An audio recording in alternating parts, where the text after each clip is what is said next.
Ako hujaitaja basi shima yako. Marhaba. Uko vizuri kabisa. Safi, nimeamka niko vizuri. Ndio maana nimefika town huko. Kabisa mzee wangu, kuna mambo mengi yanaendelea sasa hivi kujitokeza kwenye mpira wetu, hasa kwenye hili sakata la Kariakoo Derby, ambapo mengi yameendelea kuibuka. Derby ilitakiwa kupigwa tarehe 3 mwezi wa 8, lakini sasa hivi tumefika hapa tulipo tarehe 25 mwezi wa 6 imepangwa kupigwa, licha ya kwamba tarehe ya awali pia ilikuwa tarehe 15. Kwanza hadi hapa tulipofika, tuzungumze kwa upande wako, nini hasa kimesababisha tuweko hapa tulipofika? Kwanza naomba ujirekebishe, ilikuwa sio tarehe 3, ilikuwa tarehe 8. Ilikuwa tarehe 8. Umeona? Kilichofanya kwamba mpaka hapa tufike ni urasimu wa viongozi wa mpira Tanzania. Umeona? Kwa sababu nikikwambia urasimu kwa sababu gani? Wale wameandika barua usiku kuahirisha mechi. Umeona? Kiongozi wa bodi ya ligi akasema mechi iko pale pale, watu waendelee kukata tiketi na waende uwanjani. Imagine kwamba kufikia saa 6 si saa 8 ile aka-cancel kwamba mechi haipo, na sheria hairuhusu hivyo, kuruhusu mechi kuvunjwa ndani ya dakika chache. Aidha iwe kwamba kuna gari imegongwa ya wachezaji, uwanja umejaa maji, au kuna kiongozi yoyote wa nchi amekufa ghafla. Kwa hiyo pale mnaweza mka-cancel mpira msichezwe, lakini wale wali-cancel kwa mapenzi yao. Kwa hiyo mapenzi yamesababisha ndio tufike mpaka hapa. Mapenzi ya binafsi. Ya binafsi, maana yake kuna mapenzi ya binafsi ndio tumefika hapa. Wao ndio walisababisha hilo swala. Kwa sababu wangelazimisha kwamba mechi iko pale pale, wale Simba wasingefanya kitu, matokeo yake wangeandika barua tu labda ya kuongea basi, lakini mechi ingekuwa ishachezwa. Kwa hiyo urasimu wa mapenzi ulizidi mno. Tukianzia hapo ulipomalizia vizuri urasimu wa mapenzi, Young Africans mlisimama kwenye msimamo na mkawa na kampeni kubwa ya hatuchezi, ikaja hatuchezi ng'o pia, na kusimamia na kutoa matakwa yenu kwa bodi ya ligi. Ilikuwa ni ngumu kiasi gani kupambania hiki ambacho mmekipambania hadi juzi tumeona kimefanikiwa? Unajua, unapotaka kudai kitu, hata kina mama wanapotaka kudai talaka, usiende kuidai talaka nje ya eneo lako. Dai talaka ukiwa ndani mule ya nyumba. Umeona? Kwa hiyo sisi tulikuwa tunadai kile kitu, tuko ndani ya Tanzania. Tunasema kwamba hii bodi ya ligi haitufai. Na kama haitufai sisi hatuchezi mpaka watuambie jibu gani waliahirisha tarehe 8. Wale wakawa wamejaa mate mdomoni, viongozi wa nini wa TFF pamoja na bodi ya ligi. Yule bwana mkubwa na yeye ndo tunamwambia kirahisi, anakuja anatuambia nyinyi kama mnataka kucheza sinema, nendeni mkacheze sinema zenu. Kwa hiyo sinema sisi tumezicheza ndo hizi. Ngoma tarehe 25 na watu wamejiuzuru na wengine wamesimamishwa. Kwa hiyo jihadi ya kudai uhuru ndo huu, tudai uhuru wa michezo. Kwa hiyo tunahakikishia, mimi niko nahakikishia na niko nawaambia kwenye media kwamba bodi ya ligi pamoja na viongozi wengine warudi wakasome. Wakasome. Sio kwamba hawana elimu, wakasomee sheria ya football au mpira. Wakasomee sheria ya mpira. Na juzi niliwahi kuambia kama bodi ya ligi watajiuzuru leo, basi sisi Jumapili tunacheza mpira. Sisi tunachotaka wale waondoke. Hawana uledi wa kuzungumzia kuongoza mpira. Na yule rais mwenyewe wa shirikisho, muoneyo, naye mapenzi yamemjaa mno. Kwa sababu huwezi kukurupuka tu ukaja ukasema nendeni mkacheze sinema vyenu. Huwezi kuzungumza, mtu mwenye akili timamu aliyokupewa uongozi hawezi kuzungumza hivyo. Ingebidi awaite, awaulize tatizo nini mpaka mnazungumza hivyo. Muone, asikilize liko sawa au haliko sawa. Lakini watu wanapeana uongozi baba, mjomba, shangazi. Umeona? Mpira hawaujui, hawajacheza.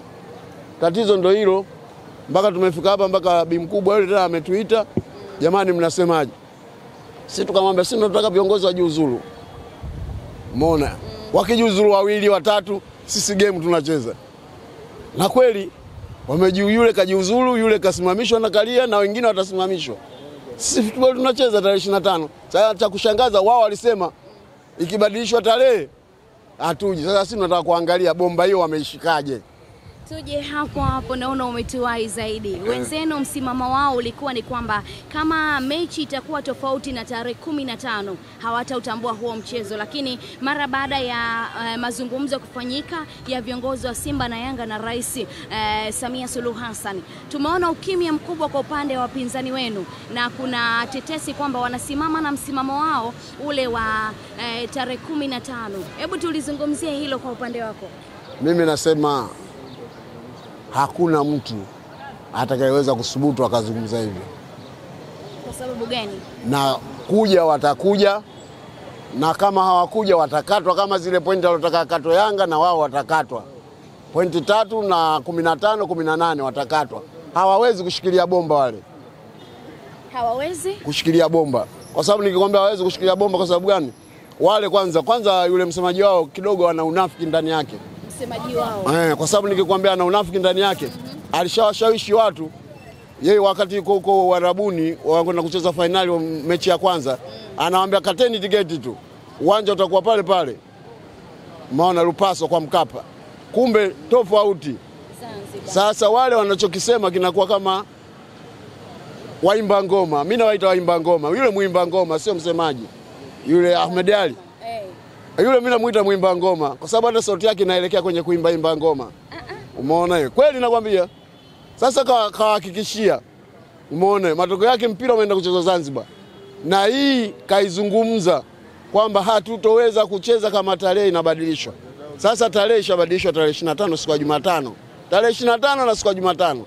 Ilikuwa tarehe 8 mwezi wa 8 na siku gani? Mwezi wa 3. Umeona? Tarehe 15 mwezi wa 6. Sasa hivi tarehe 25 siku ya Jumatano. Kwa hiyo kipigo chao kiko pale pale. Kwa nini umesisitizia sana siku ya Jumatano? Ina siri gani tarehe 25 na siku ya Jumatano? Ndio tarehe ilipopangwa. Wewe ukiangalia mechi itachezwa Jumatano ile. Tarehe 25 na mechi itachezwa Jumatano. Umeona? Ina maana gani? Maana yake si tarehe. Tarehe 25 mechi Jumatano. Na ile ilikuwa tarehe 8, nafikiri ilikuwa tarehe 8 mwezi wa 3 au mwezi wa 8? Nani mwezi wa 3? Ilikuwa mwezi wa 3. Ikaja tarehe 15 mwezi wa 6 ambao ni Jumapili. Sasa hii tarehe 25 na siku ya Jumatano. Kwa hiyo shughuli iko pale pale. Wajiandae, wakurupuke, waende huku, waende wapi. Lakini shughuli iko pale pale. Kwa sababu hawana uwezo wa kushikilia bomba mpaka ikatokea. Yanga wameshikilia bomba imetokea. Sisi tunachotaka wajiuzuru, hata kama angekosa mama kutuita. Wangejiuzuru hata watu wawili hata watu watatu. Sisi tungecheza.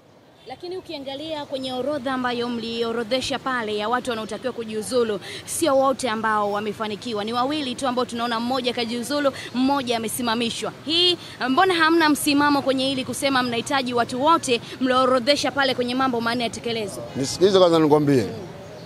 Nataka nikukumbushe kitu kimoja. Marehemu Ali Hassan Mwinyi, umeona hiyo? Alipokuwa waziri wa mambo ya ndani, alijiuzulu, umeona, kwa tukio lililotokea Shinyanga, si nafikiri kama Shinyanga huyo. Yeye alijiuzulu. Lakini sio kabati yote ya Mwinyi. Mlema alibaki, wengine walibaki, lakini yeye mmoja alijiuzulu. Sasa wale wawili wale ni viongozi wale ujue. Umeona, wale wawili waliojiuzulu ni viongozi. Na mimi nakuhakikishia na wengine watafuata. Na wengine watafuata. Watafuata. Hii dabi ikichezwa tu wengine watafuata. Umeona? Kwa hiyo ninachokuambia, sisi tunachotaka viongozi wa bodi ya ligi, hasa yule alikuwa ametutangazia mechi ipo, baadaye ka cancel. Yule ndio tulikuwa tunamtaka hasa aondoke. Almas Kasongo na mwenzi Kizugutu. Kizugutu nani yule? Nani anaitwaje? Eti bibi. Magemini na mapengo siwezi kusema vizuri. Kwa nini Kizugutu? Yule mwingine nani yule alojiuzuru mwenyewe? Ambaye amejiuzuru mwenyewe. Eti Saleh. Tukumbushane vizuri. Eti Nasolo. Wewe Nasolo Yanga? Sio ama. Nani yule mzee? Baada ya Almas Kasongo yule nani? Mwenyekiti. Mguto. Mguto. Yule ndio tunataka kwanza ajiuzuru. Kwa sababu yule ndio alitutangazia mechi ipo alafu baadaye aka cancel. Mlimtaka sana Kidau. Kidau naye atajiuzuru tu. Kwa sababu yule bwana mdogo yule ameenda kule ameambiwa maneno yule. Naye amemuingia. Yes, alikuwa anakataa anasema hawezi kumuzuru wote wa watu wakacheza mechi nini sinema zao. Mbona walipotoka Dodoma tu? Kaambiwa nini Dodoma? Katulia mwenyewe yuko sawa hivi. Mjomba wake yule kamwambia wewe jiuzuru, yule mwingine kamsimamisha mwenyewe. Sasa nao wengine watafuata. Hebu tuzungumzie, kuna maneno yanazungumzwa kwa kiasi kikubwa. Kipindi Young Africans mnashinda makombe misimu mitatu mfululizo, kulikuwa hakuna hizi kelele za viongozi wa jiuzulu. Huenda sasa hivi kuna mambo umeona tofauti kwenye timu yenu, ndio maana mnatafuta mchawi ni nani? Bibi, mimi nataka nikupe mesali moja. Hata wewe ukiwa na babu ukawa mnaishi vizuri, hutotamka kwamba mimi nataka talaka. Lakini akija babu akipotea step tu akawa anaenda ovyo, lazima utadai talaka. Unaona kwa sababu gani? Haendi kwenye ule usawa. Sisi tumezungumza vile kwa sababu bodi ya ligi haiko sawa. Umeona? Haiko sawa. Kwa sababu haiko sawa, hawafuati taratibu. Kanuni wanazijua, sheria wanazijua. Kwa nini sasa wafanye vitu kama vile? Hebu nikuulize bibi, kanuni wanazijua. Sasa kwa hiyo wewe ulikuwa usikii kelele kwa sababu wale walikuwa wanakwenda sawa, lakini sasa hivi ishakuwa too much. Wewe angalia marefari jinsi wanavyochezesha, na wao bodi ya ligi wapo, wanaangalia, wanafumba macho, hawaangalii. Umeona matokeo yake wanakuja kuwafungia. Tena mimi nasema kwamba ile bodi ya ligi nasema kwamba wajiuzuru, tena nasema kwamba wajiuzuru. Kwa sababu gani? Wamemfungia yule kijana yule nani yule refari yule kutoka siji Alisasio. Wamemfungia kwenye mapumziko. Lakini wamefungia miezi 6. Ndio nakwambia. Ile miezi 6 atatumikia mitatu tu. Umeona hiyo? Mitatu ile maana yuko kwenye mapumziko. Kwa hiyo hawezi kuona uchungu. Yule wangemfungia 6 kamili. Umeona asishike filimbi. Lakini hii hata kama kushika filimbi siko kwenye mapumziko. Ana tabu gani? Sasa ndio maana nikakwambia wale bodi ya ligi wana mapenzi sana. Umeona? Sasa mapenzi walikuwa nayo, matokeo yake wamejiponza wenyewe. Walikuwa na mapenzi ya Simba, Simba kachomoka, wao wameingia mtegoni. Yanga mlikuwa mnajipambania wenyewe, mlikuwa mnaupambania mpira, mlikuwa mnapambania sheria za nchi. Ni maswali ambayo watu wanajiuliza. Sisi bwana tulikuwa tunapambania soka. Mwakani iwe hivi, squared. Ushawahi kutumia rula shuleni? Ndio tunataka mwakani soka liwe hivyo. Tumeshachoka, sio kwa Simba tu, hata Yanga. Masuala ya mbebo yasiwepo. Masuala ya mbebo yasiwepo. Mwengo. Na ikiwepo swala kama lile, inabidi kwamba watu wale bodi ya ligi wakae wachunguze hawa marefari wanachezesha mpira namna hii kwa sababu gani. Wakipata uhakika wawajibishe marefari. Umeona soka linakufa. Sisi tumeambiwa kwamba Afrika sisi ni ligi ya 4 siji ya 4 siji ya 5. Sasa ligi ya 4 ya 5 ndio inakuwa hivyo. Mbebo mgongoni. Zaidi vitu vinaonekana. Refari anafumba macho. Bodi ya ligi inafumba macho. Inakuwaje? Sio kwa Simba tu, hata kama inatokea kwa Yanga. Wawajibishwe. Sasa sisi tunataka mpira wa Tanzania uwe sawa. Ellis kachaguliwa kuwa yeye mwenyekiti wa vilabu wa Afrika. Umeona hiyo? Kwa hiyo tunataka soka aliweke sawa, hata kama ataondoka tuwe na historia kwamba soka hili limewekwa sawa. President wa Yanga alikuwa hivi na Yanga walifanya hivi, ndio maana mpira ukawa hivi. Basi tunataka historia. Tumalize na hili mzee wangu, umejifunza nini kwenye huu mchakato mzima hadi kufikia hapa, ikiwa ni nyie ndio mlikuwa mnaipambania hii haki kupatikana? Cha kujifunza bibi wewe unajua. Kwa sababu gani? Sisi tunachotaka kwamba haki ipatikane. Kwa hiyo wengi wao wamejifunza. Unajua kuna watu walikuwa na beza. Yanga bana, Yanga bana, Yanga bana. Umeona hiyo? Yanga anachokifanya anakuwa na mwakini nacho. Wao wanakuambiaje? Kaenda mara ngapi kasi huko? Mbona kashindwa? Sawa, lakini hili lazima liwe na limekuwa. Kwa hiyo tarehe 25 tunawaambia waje, wasiogope. Mzigo wao wa tarehe 8 uko pale pale. Mzigo wao wa tarehe 8 tunamaliza uko pale pale, wasiogope. Waje, mzigo wao waliokimbia tarehe 8 uko pale pale, haujafunguliwa. Paseli lao lipo. Walisema mnamuogopa Mpanzu. Sasa ndio tunasema paseli ya Mpanzu ipo. Waje tarehe 25. Si tumuogope Mpanzu ana nini baby? Sawa na kusema kwamba watu wanamuogopa Cristiano Ronaldo. Cristiano Ronaldo juzi kapigwa goli 2 na yeye mwenyewe akiwa huko Uarabuni huko anacheza. Goli 2 kapigwa na yeye mwenyewe yuko momo na hawajambulia. Sasa nini? Kama hawataleta timu. Hilo sasa jukumu lao. bodi ya ligi na TFF, umeona wao walisema kwamba mtu asitoleta timu atapewa adhabu, atanyang'anywa pointi 3 na atachukuliwa pointi 15. Sawa, sisi tulikuwa tuko tayari. Babu, ogopa kitu kimoja bibi, nikwambie, watu wakikwambia potelea mbali liwalo na liwe, huyo mtu muogope sana. Sasa Yanga walikubali kila kitu, kushushwa daraja walikubali, kusiji kufanywaje walikubali, lakini hili liwe na likawa. Sasa mama ameona kwamba sisi tuna jukumu la mpira. Unaona? Sasa kama mambo haya yatatokea itakuwaje? Mimi namalizia nakwambia kwamba waambie Simba mzigo wao wapo, na wewe nakwambia waambie Simba mzigo wao ule waliokimbia tarehe 8 upo, waje kuchukua tarehe 25. Upo.